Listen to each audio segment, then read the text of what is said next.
Hi everyone, welcome to Jam Virtual Church. I hope you're having a fantastic half term. Afraid it's nearly over, which means back to school and all the other things. But we have got one more action-packed morning for you before the end of the holidays. And we hope you have a fantastic time today and learn a little bit more about this big story of God and how the plan is for God to bring about his rescue. I want to say thank you to those that have sent in some pictures of the towers from a few weeks ago. Amelia and Noah and Ginny have sent in some pictures, which you should be able to see just to the side of my head, and some fantastic efforts there. Keep them coming. We love seeing everything that you guys are creating and making at home that helps you remember the stories. So that's fantastic. We'll see you again very, very soon. Bye.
One, two, three, four.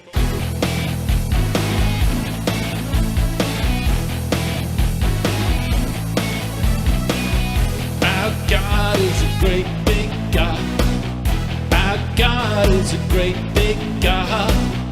Our God is a great big God. He holds us in his hand. Our God is a great big God. Our God is a great big God. Our God is a great big God. He holds us in his hand. He's higher than a skyscraper and deeper than the submarine. He's wider than the universe, beyond my wildest dreams. And he's known me, and he's loved me since before the world began. How wonderful to be a part of God's amazing plan. Our God is a great big God. Our God is a great big God. Our God is a great big God. He holds us in his hand. Our God is a great big God. Our God is a great big God. Our God is a great big God. He holds us in his hand. He's higher than a skyscraper and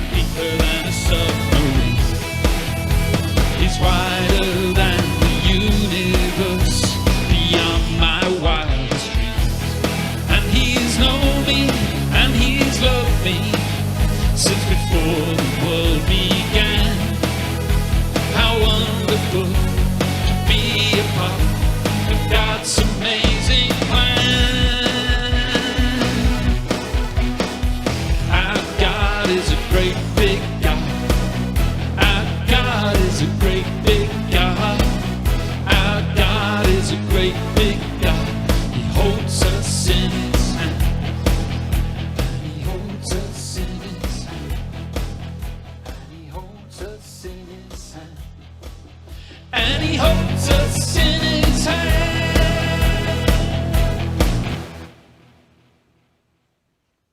The Present. The story of Abraham and Isaac from Genesis 22. Taken from the Jesus Storybook Bible by Sally Lloyd-Jones. God knew that his secret rescue plan could only work if Abraham trusted him completely. God had to make sure Abraham would do whatever he asked. So a few years later, God asked Abraham to give him a present. Abraham liked giving presents to God. He gave God his animals. They were called sacrifices, and they were a way to say, "I love you," to God. But this time, God didn't want a lamb or a goat. God wanted Abraham to give him something more, much more. He wanted Abraham to give him his son, his only son, the son he loved, Isaac. Put his boy on the altar and kill him as the sacrifice? How could God want him to do such a terrible thing?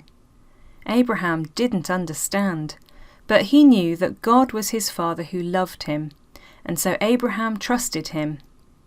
Early the next morning, Abraham and Isaac set off. They climbed the steep, stony trail up the mountain. Isaac carried the wood on his back. His father carried the knife and the coals. "Papa," Isaac said, "we have everything except we forgot the lamb for the sacrifice." "God will give us the lamb, son," Abraham said. They built an altar and laid the wood on top.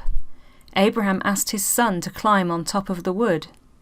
Isaac didn't understand, but he knew his father loved him, and so he trusted him. He climbed up onto the altar, and Abraham tied his boy to the wood.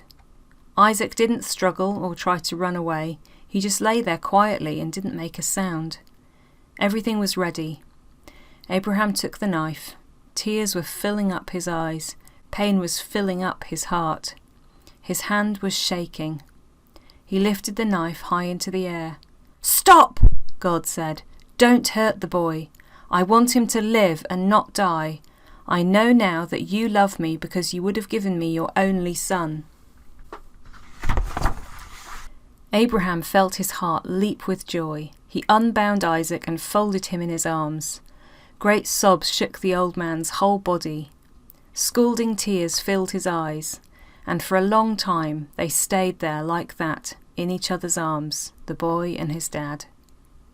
Suddenly Abraham saw a ram caught in some brambles, the sacrifice. God had given them what they needed just in time. The ram would die so Isaac didn't have to, and so Abraham sacrificed the ram instead of his son. And as they sat there on the mountain top, watching the embers of the fire die in the cool night air, the stars above them sparkling in the velvet sky, God helped Abraham and Isaac understand something. God wanted his people to live, not die. God wanted to rescue his people, not punish them. But they must trust him. One day, someone will be born into your family, God promised them, and he will bring happiness to the whole world. God was getting ready to give the whole world a wonderful present. It would be God's way to tell his people, "I love you." Many years later, another son would climb another hill, carrying wood on his back. Like Isaac, he would trust his father and do what his father asked. He wouldn't struggle or run away. Who was he? God's son, his only son, the son he loved, the Lamb of God.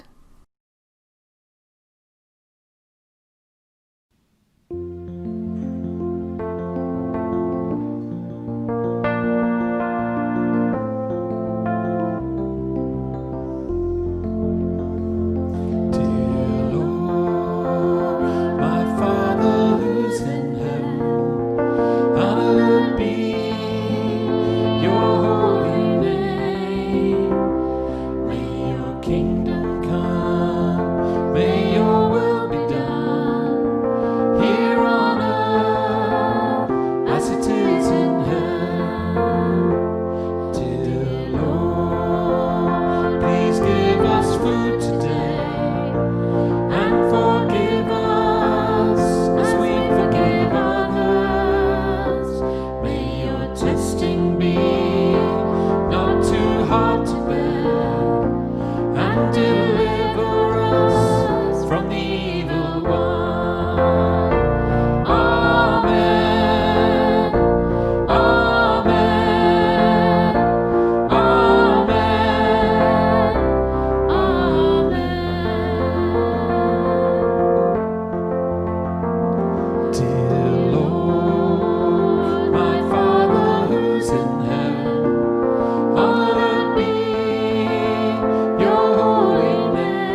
5